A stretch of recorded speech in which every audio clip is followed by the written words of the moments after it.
আপনি কি কখনো নেককার নারী দেখেছেন? দেখবেন কিভাবে? নেককার নারীদেরকে তো রাস্তাঘাট হাট বাজারে দেখা যায় না। তারা তো সোশ্যাল মিডিয়াতে অ্যাক্টিভ থাকে না। তারা তো ফ্রি মিক্সিং এ অভ্যস্ত না।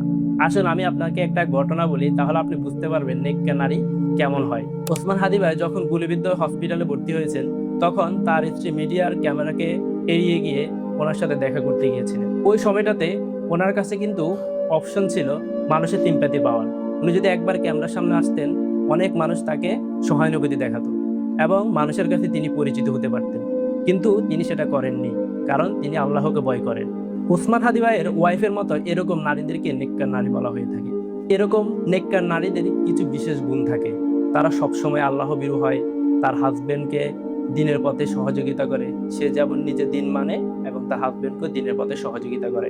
এ ধরনের নারীরা যখন তার হাজবেন্ড দেশ কিংবা দেশের বাহিরে কোনো কাজে সফরে যায়, তখন তার নিজেদের ইজ্জতের হেফাজত করে এবং তার হাজবেন্ডের আয় ইনকামের প্রতি সর্বদেশে সন্তুষ্ট থাকে। এমনকি তার সন্তানদের সে সঠিকভাবে লালন পালন করে এবং মানুষের মতো মানুষ হিসেবে গড়ে তোলে। এজন্য প্রত্যেক মানুষের উচিত, যখন সে বিয়ের চিন্তা ভাবনা করবে, তখন অবশ্যই যেন নেককার নারীকে খুঁজে বিয়ের চিন্তা ভাবনা করে।